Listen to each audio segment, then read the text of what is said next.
স্নেহের ছাত্রছাত্রী, আজকের আমি তোমাদের ভারতের জনসংখ্যা অধ্যায়টা নিয়ে আলোচনা করব। 1 নম্বর, জনসংখ্যা কাকে বলে?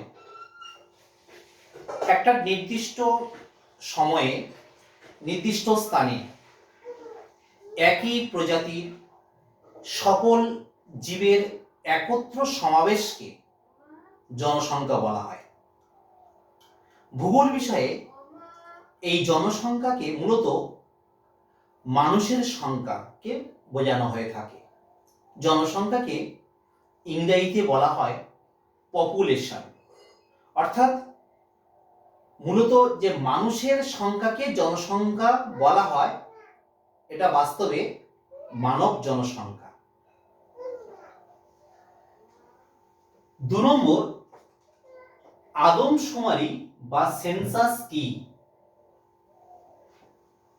আদমশুমারি এটা একটা উর্দু শব্দ। আদম কথা অর্থ হচ্ছে লোক, আর সুমারি কথা অর্থ হলো গণনা করা। অর্থাৎ আদমশুমারি কথার অর্থ হলো লোক গণনা করা। আজ থেকে প্রায় 1800 খ্রিস্টপূর্বাব্দে, অর্থাৎ খ্রিস্টের জন্মের 1800 বছর আগে বা পূর্বে প্রথম ব্যাবিলনে জনসংখ্যা গণনা করা হয়, অর্থাৎ আদমশুমারি হয়েছিল প্রথম। পরবর্তীকালে অর্থাৎ আধুনিক কালে আমেরিকাতে 1790 সালে প্রথম আদমশুমারি হয়েছিল। আমাদের দেশ অর্থাৎ ভারতবর্ষে প্রথম এই আদমশুমারি হয়েছিল 1872 সালে। যদিও এই আদমশুমারিটা প্রথাগতভাবে ছিল না। পরবর্তীকালে 1881 সালে প্রথম প্রথাগতভাবে ভারতের এই আদমশুমারি হয়েছিল, অর্থাৎ জনসংখ্যা গণনা করা হয়েছিল। আদমশুমারিকে ইংরেজিতে বলা হয় সেন্সাস। 2011 সালে অর্থাৎ শেষ আদমশুমারি হয়েছিল ভারতবর্ষে। তখন সেই আদমশুমারি অনুযায়ী ভারতের জনসংখ্যা ছিল 121,93,422 জন। এটা 2011 সালের সেন্সাস অনুসারে। শেষ সেন্সাস অর্থাৎ 2021 সালে কাজ চলছে। 2022 সালে আমরা এর রিপোর্ট পাব। এই আদমশুমারি 1881 সাল থেকে প্রতি 10 বছর অন্তরে হয়ে থাকে, অর্থাৎ জনগণনা করা হয়ে থাকে প্রতি 10 বছর অন্তরে। প্রথম হয়েছিল 1872 সাল, এরপর হয়েছিল 1881 সাল, তারপর 1891, এরকম পরপর অর্থাৎ প্রতি 10 বছর অন্তর জনগণনা বা আদমশুমারি বা সেন্সাস চলছে। নেক্সট, পরের প্রশ্ন, জনসংখ্যা বৃদ্ধি, পপুলেশন গ্রোথ বা জনসংখ্যা বৃদ্ধি বলতে কি বোঝো? মূলত কোন নির্দিষ্ট ভূখণ্ডে বা অঞ্চলে বা দেশে একটা নির্দিষ্ট সময়ে কি হবে, জনসংখ্যার হ্রাস বৃদ্ধি বা পরিবর্তন লক্ষ্য করা যায়। এই জনসংখ্যার হ্রাস বৃদ্ধি বা পরিবর্তনকে জনসংখ্যার বৃদ্ধি বলা হয়ে থাকে। মূলত একটা দেশে বা প্রত্যেকটা দেশের জন্মহার, মৃত্যুহার, সেই সঙ্গে মাইগ্রেশন বা পরিব্রাজনের কারণে এই জনসংখ্যার হ্রাস বৃদ্ধি হয়ে থাকে। জনসংখ্যার বৃদ্ধির হার জনসংখ্যার বৃদ্ধির হারের একটা সূত্র রয়েছে, আমি নাম দিয়েছি P minus D plus C minus L divide by আগের বছর জনসংখ্যা ইন্টু 100।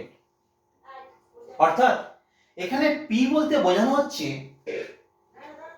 মোট জন্মসংখ্যা বিয়োগ ডি ইকুয়াল টু হচ্ছে মোট মৃত্যু সংখ্যা।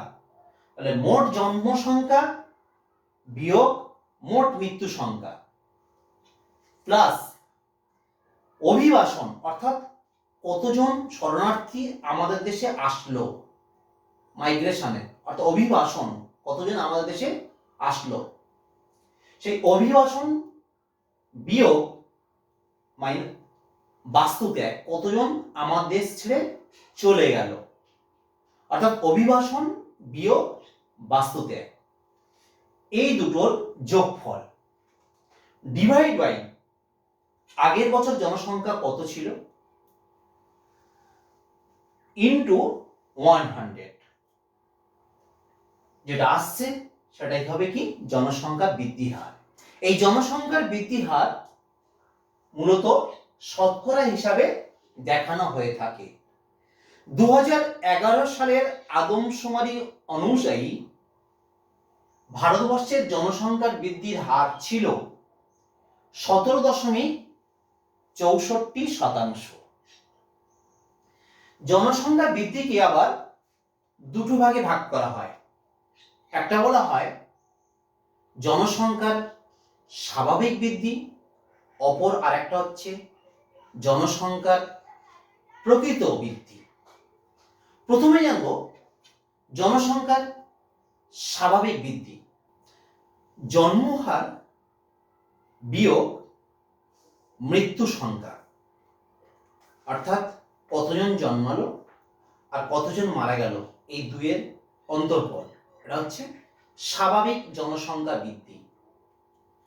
আরেকটি হলো জনসংখ্যার প্রকৃত বৃদ্ধি, অর্থাৎ মোট জন্মসংখ্যা প্লাস অভিবাসন, অর্থাৎ কতজন আমাদের দেশে আসলো, মাইনাস মোট মৃত্যু সংখ্যা, অর্থাৎ এক বছরের মোট মৃত্যু সংখ্যা প্লাস বাস্তুত্যাগ, এই দুইয়ের অন্তর্ফল কে বলা হয়েছে প্রকৃত জনসংখ্যা বৃদ্ধি, অর্থাৎ বৃদ্ধি। পরের প্রশ্ন, ভারতের জনসংখ্যা বৃদ্ধির কারণগুলো কি কি? ভারতের জনসংখ্যা বৃদ্ধির কারণ, এক নম্বর বলছি বেশি জন্মহার।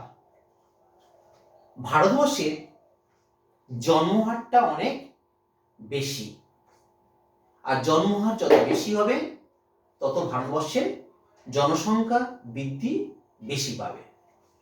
দু নম্বর মৃত্যুহার কম। আধুনিক কালে স্বাস্থ্য ব্যবস্থার ব্যাপক বা চিকিৎসা শাস্ত্রে ব্যাপক উন্নতির কারণে কিংবা শিল্পায়ন, নগরায়ন, পরিবহন ব্যবস্থায় ব্যাপক উন্নতির ফলে, ঠিক আছে, মূলত দেখা যাচ্ছে আগের থেকে মৃত্যু হারটা অনেক কমে গেছে। তার কারণ কোনটা? ওই চিকিৎসা ব্যবস্থার উন্নতি হয়েছে, ফলে আগে থেকে মৃত্যু হারটা অনেক কম। আর এই মৃত্যু হার কমে যাওয়ার কারণে জনসংখ্যা কি হয়েছে? বৃদ্ধি পাচ্ছে। 3 নম্বর স্বল্প শিক্ষার হার।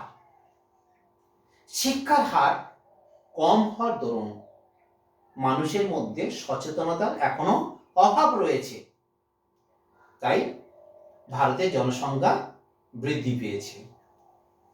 অল্প বয়সে বিবাহ, দারিদ্রতা, এছাড়া কৃষিভিত্তিক সমাজ ব্যবস্থা, মেয়েদের সামাজিক মর্যাদাটা কম দেওয়া হয়, পুত্র সন্তানের আকাঙ্ক্ষা,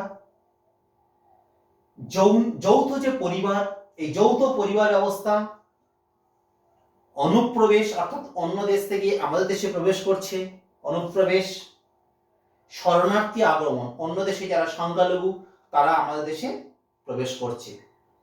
তাহলে এই সমস্ত কারণের জন্য ভারতবর্ষের জনসংখ্যা বৃদ্ধি পাচ্ছে।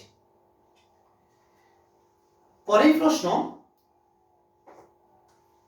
প্রশ্ন, ভারতের জনসংখ্যা বৃদ্ধির গতি প্রকৃতি আলোচনা করো। ভারতের জনসংখ্যা বৃদ্ধির গতি প্রকৃতিকে 4টি পর্যায়ে ভাগ করা হয়েছে এবং 4টি পর্যায়ের মধ্য দিয়ে আলোচনা করা হয়েছে, যথা 1 নম্বর নিশ্চল পর্যায়, 1901 সাল থেকে 1921 সাল পর্যন্ত এই সময়টা হচ্ছে কি নিশ্চল পর্যায়। অর্থাৎ এই সময়কালে ভারতের জন্মহার বেশি হওয়ার কারণে, জন্মহার বেশি ছিল, কিন্তু খরা, বন্যা, বিভিন্ন প্রাকৃতিক দুর্যোগ এই সকল কারণের জন্যও মৃত্যুহারও বেশি ছিল। তাহলে জন্মহার বেশি, মৃত্যুহার বেশি, তাহলে জনসংখ্যা এই সময় খুব বেশি বৃদ্ধি পায়নি। অর্থাৎ জনসংখ্যাটা এই সময় বৃদ্ধির হারটা নিশ্চল অবস্থায় ছিল, এটাকে নিশ্চল পর্যায়ে বলা হয়ে থাকে।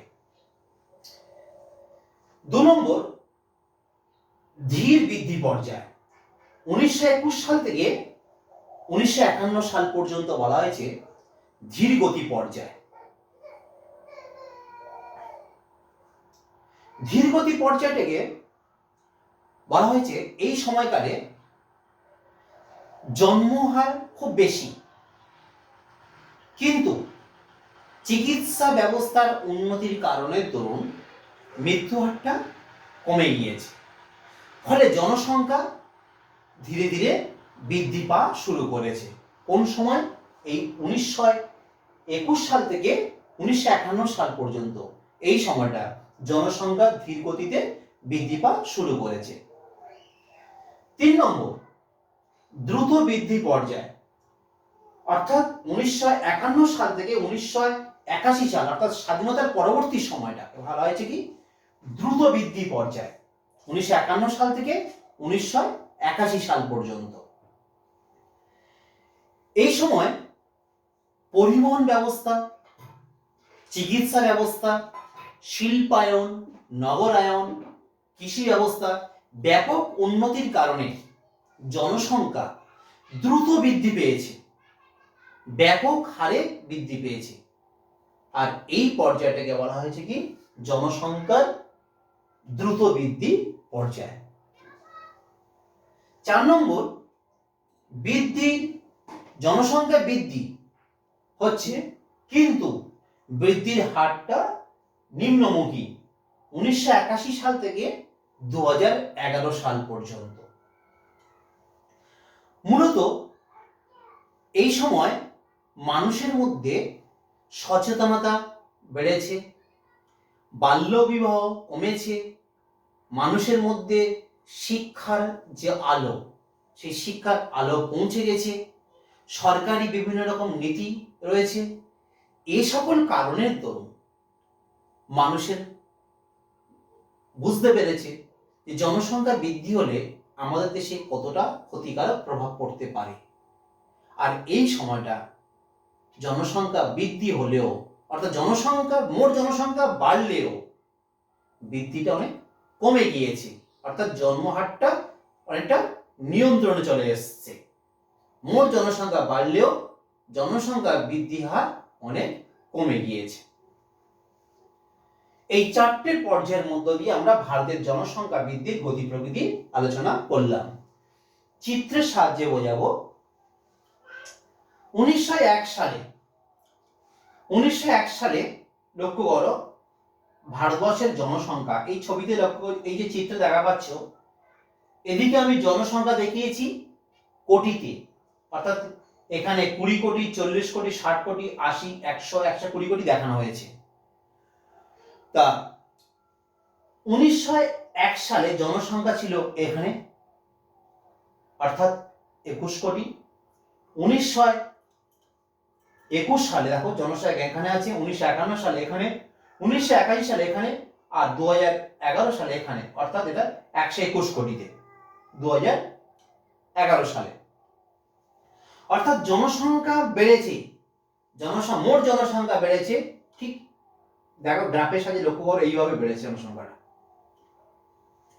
আর জনসংখ্যার বৃদ্ধির হার বৃদ্ধি কিরকম হয়েছে, এদিকে ছবিতে দেখিয়ে যাবো ইন্ডেক্স করে। এটা 5, 10, 15, 20, 25, 30, 35 জন শতকরা 100 জনে কতজন বেড়েছে, প্রতি 100 জনে কতজন করে বাড়ছে বৃদ্ধির হার। ব্লু পেনে আমি দেখিয়েছি, দেখো এই ছবিটা। প্রথম 1901 থেকে 1921 খুব একটা বাড়েনি, প্রায় সমান আছে নিশ্চল পর্যায়ে। 1921 থেকে 1951 ধীর গতিতে জনসংখ্যা বৃদ্ধি পেয়েছে। আর 1951 থেকে 1981 সাল কি দেখছি আমরা, জনসংখ্যা খুব দ্রুত গতিতে বৃদ্ধি পেয়েছে, অর্থাৎ বৃদ্ধির হারটা অনেক বেশি হয়েছে। আর 1981 সাল থেকে 2011 সাল লক্ষ্য করো, এখানে জনসংখ্যা কি হয়েছে, আর উপরের দিকে না গিয়ে নিম্নমুখী হয়েছে, বৃদ্ধির হারটা নিম্নমুখী নিচের দিকে নেমে এসছে। ভারতবর্ষে 2011 সালে জনসংখ্যা বৃদ্ধির হার শতকরা 17.64 জন, তাহলে অনেক কমে গিয়েছে। তাহলে এখানে বৃদ্ধির হার এই পর্যায়ে জনসংখ্যার বৃদ্ধির হার নিম্নমুখী হয়েছে। পরের প্রশ্ন আমরা আলোচনা করব ধারণযোগ্য উন্নয়ন। ধারণযোগ্য উন্নয়ন কাকে বলে, এই উন্নয়নের ব্যবস্থাগুলি আলোচনা করব। ধারণযোগ্য উন্নয়ন, একে ইংরেজিতে বলা হয় সাস্টেনেবল ডেভেলপমেন্ট, ইংরেজিতে কি বলা হয় তাকে। তা মূলত ইভা ভালফোর, লক্ষ্য করো নাম বলছি আমি,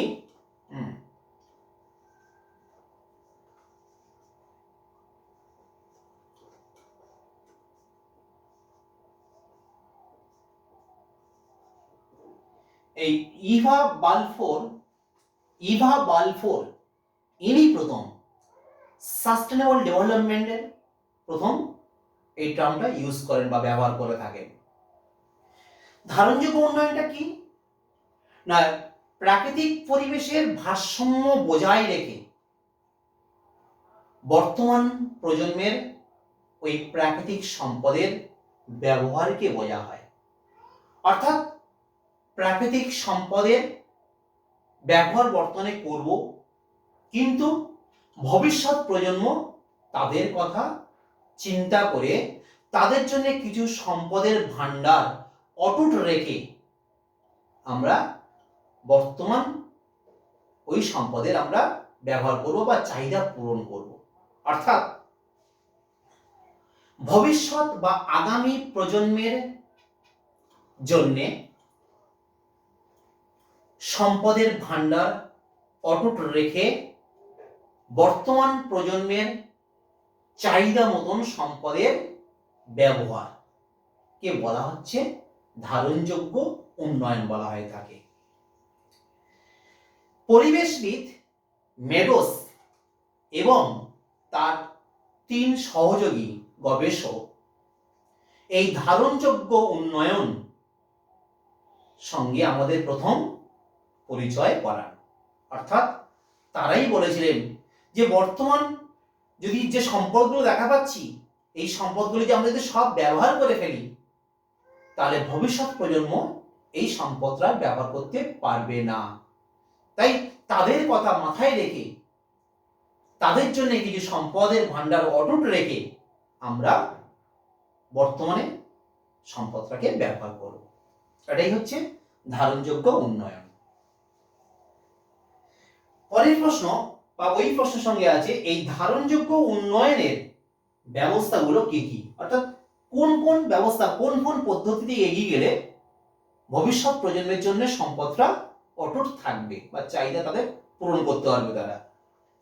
1, জনসংখ্যা নিয়ন্ত্রণ। যদি আমরা জনসংখ্যাটাকে নিয়ন্ত্রণ করতে পারি, অর্থাৎ জন্মহার যে হারে বাড়ছিল সেটাকে নিয়ন্ত্রণ করতে হবে, জনসংখ্যা বৃদ্ধির হারটাকে কমিয়ে আনতে হবে, তাহলে কিন্তু এই ধারণযোগ্য উন্নয়ন সম্ভব। 2, দারিদ্র্য দূরীকরণ। অর্থাৎ বর্তমানের প্রজন্মকে বিভিন্ন রকমের অর্থনৈতিক কাজকর্মের মধ্য দিয়ে বা সরকারি উদ্যোগে তাদের মধ্যে বিভিন্ন রকমের জীবিকা অর্জনের যে পথ দেখিয়ে দিয়ে তারা যাতে অর্থনৈতিক দিকটা তারা সবল করতে পারে বা জীবিকা অর্জন করতে পারে, সেদিকে যদি নজর দেওয়া যায় তাহলে কি হবে, এই জন্মহারটা কন্ট্রোলে চলে আসবে, অর্থাৎ ধারণযোগ্য উন্নয়ন সম্ভব হবে। 3 নম্বর, স্বাস্থ্য সচেতনতা।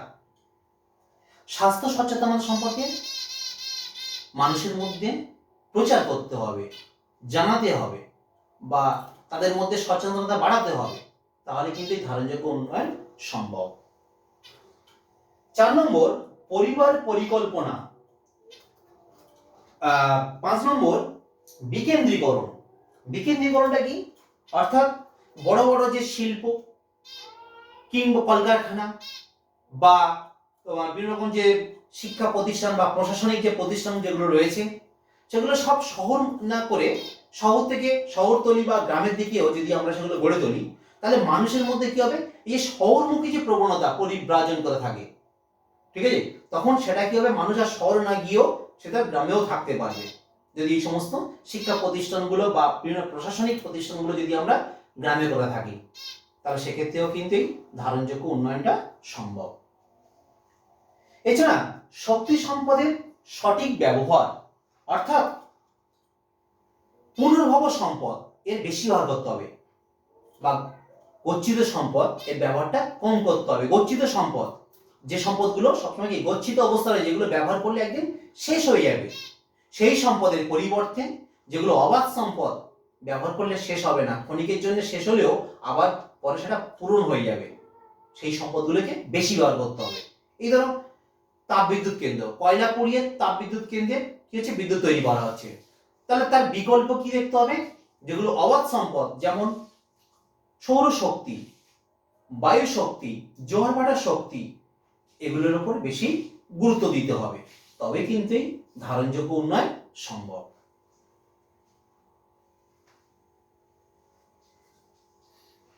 এখন জানবো জনঘনত্ব। জনঘনত্ব কাকে বলে? যখন কোনো দেশের মোট জনসংখ্যা ও ওই দেশের মোট জমির আয়তনের ক্ষেত্রফল, এই দুয়ের ভাগফল বা অনুপাতকে বলা হয়েছে জনঘনত্ব। অর্থাৎ প্রতি বর্গ কিলোমিটারে যতজন লোক বসবাস করে তাকে জনঘনত্ব বলা হয়। জনঘনত্ব এখানে লক্ষ্য করো, ভারতবর্ষের 2011 সালের আদমশুমারি অনুসারে জনসংখ্যা ছিল 121.02 কোটি, আর ভারতবর্ষের মোট আয়তন 32 লক্ষ বর্গ কিলোমিটার। তাহলে এই দুটোর ভাগফল কত এসছে, 382। তাহলে এই 382 জন পার বর্গ কিলোমিটার, এটাই হচ্ছে ভারতবর্ষের জনঘনত্ব। 8 নম্বর জন্ম, মানুষ জমির অনুপাত কি? মানুষ জমির অনুপাত হলো কোন দেশের মোট জনসংখ্যা এবং ওই দেশের মোট কার্যকর জমি, এই দুয়ের অনুপাতকে বলা হয় মানুষ জমি অনুপাত। জনঘনত্বের ক্ষেত্রে আমরা মোট জমিটা ধরেছিলাম, কিন্তু মানুষ জমির অনুপাত ক্ষেত্রে আমরা যেটা কার্যকর জমি, সেই জমিটাকে ধরা হয়েছে। অর্থাৎ মোট জনসংখ্যা ডিভাইড বাই মোট কার্যকর জমির আয়তন সমান, এটাই হচ্ছে কি মানুষ জমির অনুপাত। ভারতবর্ষে 2011 সালের আদমশুমারি অনুসারে মানুষ জমির অনুপাত 432 জন প্রতি বর্গ কিলোমিটারে। পরের 9 নম্বর বলছি কাম্য জনসংখ্যা বা অপটিমাম পপুলেশন। কাম্য জনসংখ্যাটা কি? যখন কোনো দেশের জনসংখ্যা সেই দেশের মোট সম্পদের যোগানের সাথে সামঞ্জস্যপূর্ণ হয়ে থাকে, তখন সেই জনসংখ্যাকে বলা হয় কাম্য জনসংখ্যা। কাম্য জনসংখ্যা সমান মোট জনসংখ্যা প্লাস তাদের কর্মপ্রচেষ্টা ও সংস্কৃতি ডিভাইড বাই মোট কার্যকর জমির আয়তন ইনটু জমির বহন ক্ষমতা, এটাই হচ্ছে কাম্য জনসংখ্যা। অর্থাৎ একটা দেশের মোট যে সম্পদ রয়েছে সেই সম্পদটা যতজন মানুষের চাহিদা পূরণ করতে পারবে, ঠিক ততজন মানুষ যদি ওই দেশে থাকে, সেটাই হবে কি ওই দেশের কাম্য জনসংখ্যা। পরে জনাধিক্যতা। জনাধিক্যতা কি? জনাধিক্যতাটা কি বা জনাকীর্ণতাটা কি? যখন কোনো দেশের জনসংখ্যা সেই দেশের মোট সম্পদ যা আছে, যতজন মানুষের চাহিদা পূরণ করতে পারবে, যদি তার থেকে যদি বেশি হয়ে থাকে, অর্থাৎ কাম্য জনসংখ্যার থেকে যদি জনসংখ্যা বেশি হয়ে থাকে সেই দেশে, তখন সেই জনসংখ্যাকে বলা হয় জনাধিক্যতা বা বলা হয় জনাকীর্ণতা। পরের প্রশ্ন, জনস্বল্পতা। জনস্বল্পতা বা জনবিরলতা কি? যখন কোনো দেশের কাম্য জনসংখ্যার থেকে যদি জনসংখ্যা কম হয়ে থাকে, তখন তাকে বলা হয় জনস্বল্পতা বা জনবিরলতা। অর্থাৎ এই জনাধিক্যতা বা জনাকীর্ণতা আমাদের ভারতবর্ষ দেশ, বাংলাদেশ, পাকিস্তান দেশ, এই সমস্ত দেশে এই জনাধিক্যতা লক্ষ্য করা যায়। জনাধিক্যতা হলে একটা দেশে সেখানে দারিদ্রতা বেড়ে যাবে, শিক্ষার হার তুলনামূলক কম হবে, হ্যাঁ, মানুষের মধ্যে নানা রকম অশান্তি তৈরি হবে, দুর্ভিক্ষ হবে, ইত্যাদি নানা রকম সেখানে সমস্যার সৃষ্টি হবে।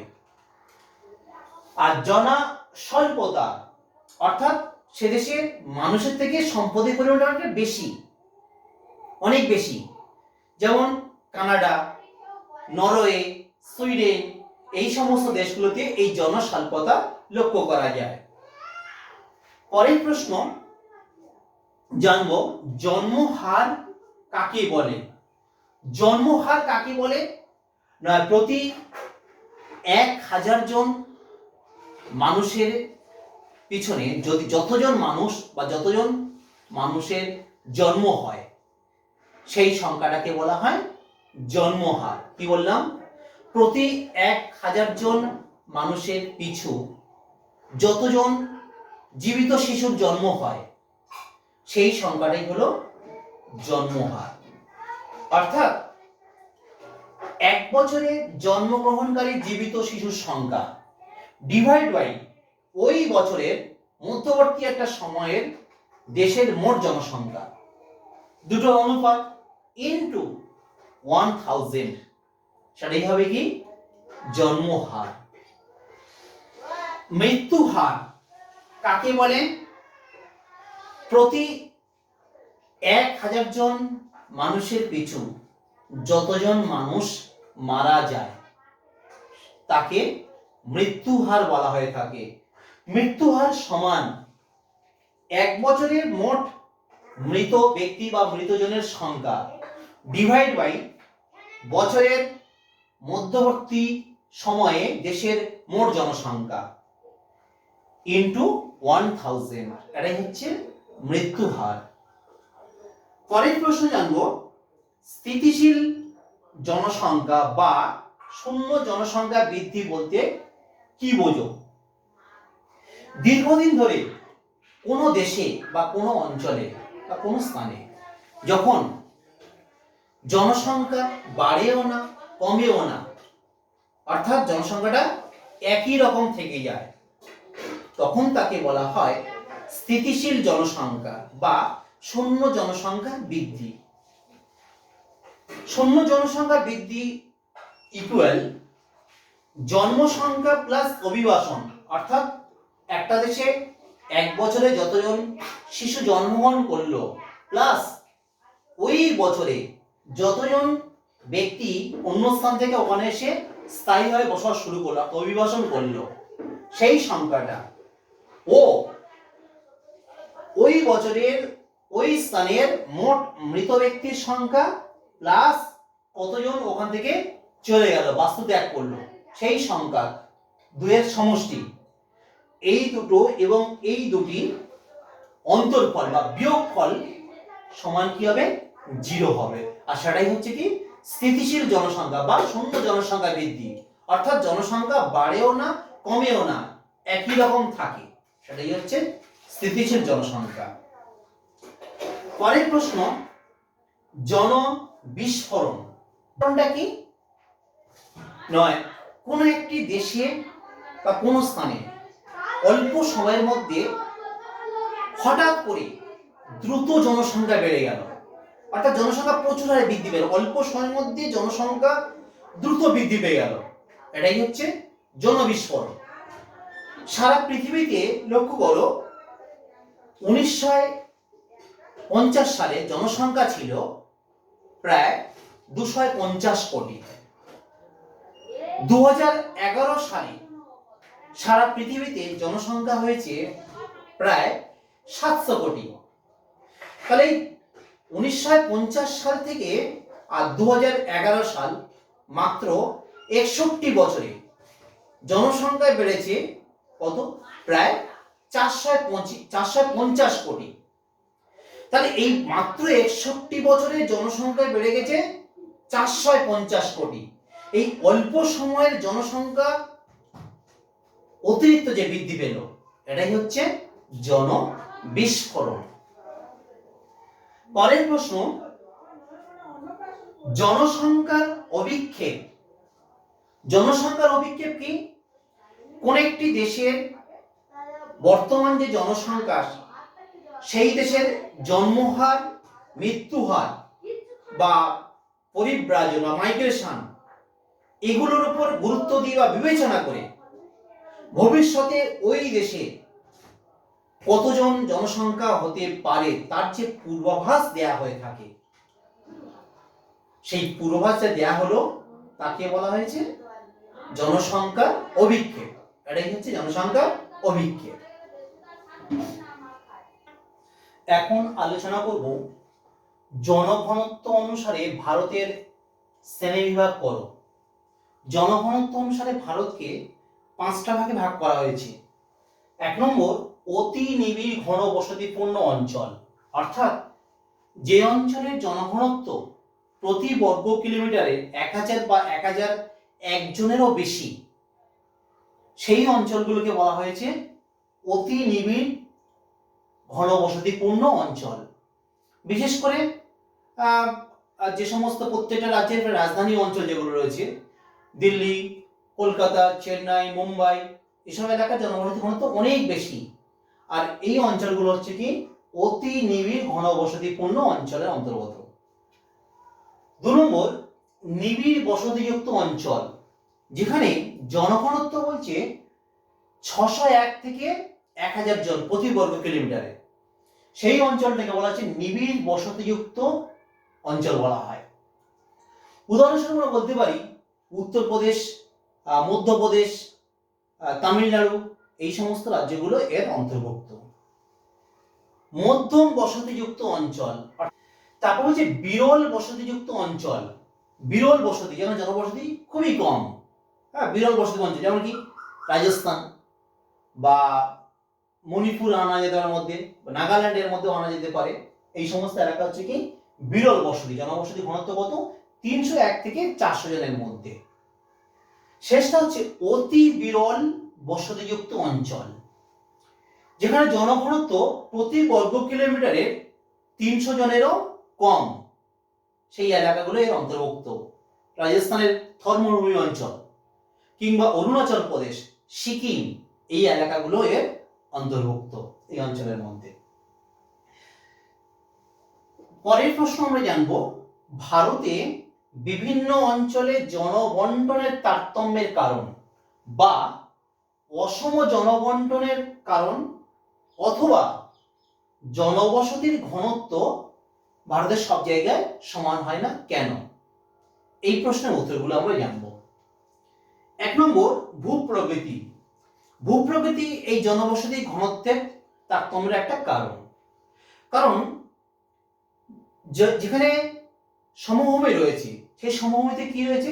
চাষবাসের সুবিধা রয়েছে, পরিবহন ব্যবস্থার সুবিধা রয়েছে, গৃহ নির্মাণের সুবিধা রয়েছে। তাহলে সেই এলাকায় কি হবে? জনবসতি অবশ্যই বেশি হবে। অপরদিকে পার্বত্য অঞ্চলে, যেখানে পরিবহন ব্যবস্থা, গৃহ নির্মাণ কিংবা বড় বড় শিল্পাঞ্চল, কলকারখানা ইত্যাদি, সেখানে কি তৈরি করতে অবশ্যই একটা সমস্যা তৈরি হয়ে দাঁড়ায়। তখন সেই অঞ্চলে জনবসতি কি হবে, কম হয়ে থাকবে। তাহলে পার্বত্য অঞ্চলে জনবসতি ঘনত্ব কম, কিন্তু সমভূমি অঞ্চলে জনবসতির ঘনত্ব অনেক বেশি। 2 নম্বর, জলবায়ুর বৈচিত্র্য। হ্যাঁ, জলবায়ু অবশ্যই প্রভাব ফেলে থাকে। যেমন সমুদ্রের তীরবর্তী অঞ্চলে জলবায়ুটা কিরকম, সমভাবাপন্ন জলবায়ু অঞ্চল। আবার সমুদ্র থেকে ভারতের অভ্যন্তর দিকে গেলে জলবায়ুটা কিরকম, জলমভাবাপন্ন। তাহলে সমুদ্রের পার্শ্ববর্তী অঞ্চলগুলোতে কি হবে, জনবসতি ঘনত্ব বেশি হবে। অপরদিকে মরু অঞ্চল, রাজস্থানের যে থর মরু অঞ্চলে, সেখানে জনবসতি অনেক কম, অর্থাৎ সেখানে ঘনত্বটা অনেক কম। 3 নম্বর, নদ নদী। নদ নদীও প্রভাব ফেলে থাকে। ভারতবর্ষের যে প্রধান প্রধান নদীগুলো রয়েছে, সেই নদীর তীরবর্তী অঞ্চলে কি হয়, এখানে পলি মাটি রয়েছে, জলবায়ুটা সমভাবাপন্ন হয়। তারপর নদী থেকে কি হয়, জলেরও সুবিধা রয়েছে। তারপর নদীতে অনেক সময় বিদ্যুৎও তৈরি করা থাকে। তাহলে এই নদীর তীরবর্তী অঞ্চলগুলোতে বা নদীর পার্শ্ববর্তী অঞ্চলগুলোতে কি হয়েছে, জনবসতি ঘনত্বটা বেশি বা জনসংখ্যার অনেকটা বেশি। 4 নম্বর, খনিজ সম্পদ। খনিজ সম্পদকে কেন্দ্র করে, যেখানে খনিজ সম্পদটা উত্তোলন করা হচ্ছে, সেই খনিকে কেন্দ্র করে খনির পার্শ্ববর্তী অঞ্চলে কি হয়, জনবসতি ঘনত্বটা অনেক বেশি হয়ে থাকে। 5 নম্বর, শিল্প। শিল্প প্রভাব ফেলছে। কোন একটা স্থানে যদি শিল্প গড়ে তোলা হয়, সেই শিল্পের কি অনেক মানুষের কি হয়, কর্মসংস্থান হয়। তখন সেই শিল্পের পার্শ্ববর্তী অঞ্চলে কি হবে, জনবসতি ঘনত্বটা অনেক বেশি হবে, অর্থাৎ অনেক জনবসতি মানে গড়ে উঠবে। 6 নম্বর, মৃত্তিকা। মৃত্তিকাও প্রভাব ফেলে। যদি পলি মাটি হয়ে থাকে, যে মাটিতে চাষবাস খুব ভালো হয়ে থাকে, তাহলে সেখানে কি হবে, জনবসতি অনেকটা বেশি হবে। অপরদিকে মরু অঞ্চলে, মরু মাটিতে চাষবাস ভালো হয় না, ঠিক আছে, কিংবা লাল মাটি, ল্যাটেরাইট মাটিতে চাষবাস অত ভালো হয় না, সেখানে কি হবে, জনবসতি ঘনত্ব অনেক কম হবে। স্বাভাবিক উদ্ভিদ। স্বাভাবিক উদ্ভিদও প্রভাব ফেলছে। যেমন মরু অঞ্চলে স্বাভাবিক উদ্ভিদ নেই, তাহলে সেখানে জনবসতি ঘনত্ব নেই বা জনবসতি নেই বললে চলে। অপরদিকে আবার পাহাড়ি অঞ্চলে স্বাভাবিক উদ্ভিদ বেশি আছে, কিন্তু সেই গাছটাকে মানুষ কাজে লাগাতে পারছে না, তাহলে সেখানে কি হবে, জনবসতি ঘনত্ব কম হবে। কিন্তু সুন্দরবন অঞ্চলে, আন্দামান নিকোবর দ্বীপপুঞ্জের পার্শ্ববর্তী অঞ্চলে মানুষ গাছগুলোকে কাজে লাগাতে পারছে, তখন সেই পার্শ্ববর্তী অঞ্চলে জনবসতি ঘনত্ব অনেক বেশি হবে। যোগাযোগ ব্যবস্থা যদি ভালো হয়ে থাকে, যে সমস্ত এলাকায় যোগাযোগ ব্যবস্থা খুব ভালো, সে পরিবহন ব্যবস্থা হতে পারে, সড়ক পথ, রেলপথ, ঠিক আছে, এগুলো থাকতে পারে, তাহলে সেই সমস্ত অঞ্চলে কি হবে, জনবসতির ঘনত্ব বেশি হবে। যদি একটা রেল লাইনের যে রয়েছে, রেলের যে স্টেশন আছে যেগুলো, সেই স্টেশন সংলগ্ন অঞ্চলে কি হয়, জনবসতি ঘনত্ব বেশি। কিংবা একটা পরিবহন ব্যবস্থা, যে বাস রোড যে রয়েছে, জাতীয় সড়ক রয়েছে, যেখানে বাসগুলো গ্যারেজ করছে, স্টপেজ করছে, তাহলে সেই এলাকায় কি দেখবে, জনবসতি ঘনত্বটা বেশি হয়ে থাকে। এছাড়া ধর্মীয় স্থান, যে কোনো ধর্মীয় স্থানকে কেন্দ্র করে সেখানে জনবসতি ঘনত্বটা বেশি হবে। তারাপীঠ, দক্ষিণেশ্বর মন্দির, তাহলে এদের এই সমস্ত এই যে ধর্মীয় স্থানকে কেন্দ্র করে কি হবে, জনবসতি ঘনত্বটা বেশি। আপনার তাজমহল, তাজমহলকে কেন্দ্র করে ওই পার্শ্ববর্তী অঞ্চলে জনবসতি ঘনত্বটা বেশি হয়েছে। এছাড়া প্রশাসনিক যে কেন্দ্র রয়েছে, বিভিন্ন BDO office, HDO office, SDO, BDO যে অফিসগুলো রয়েছে, হ্যাঁ, এই সমস্ত প্রশাসনিক অফিসকে কেন্দ্র করে দেখবে এখানে জনবসতি ঘনত্বটা বেশি হয়ে থাকে। রাজনৈতিক কলহ, হ্যাঁ, রাজনৈতিক কারণে মানুষ কি হয়, যখন রাজনৈতিক একটা সমস্যা তৈরি হলো, সেই কলহের কারণে মানুষ তার নিজের এলাকা ছেড়ে কি হয়, বাস্তু ত্যাগ করে, অর্থাৎ অন্য এলাকায় চলে যায়, তখন জনবসতি ঘনত্ব কি হবে, কমে যাবে। এছাড়া অনেক কারণ রয়েছে, সেগুলো তোমরা বইতে দেখবে বা পড়ে নেবে। যাই হোক, মোটামুটি আজকে ভারতের জনসংখ্যার যে অধ্যায়টা, বেশ কিছুটা অংশ আমি তোমাদের পড়িয়ে দিয়েছি। এরপরে যেটা বাকি রয়েছে, ভারতের শহর নগর, এটা আমি পরবর্তী ভিডিওতে তোমাদের আমি আবার বুঝিয়ে দেবো।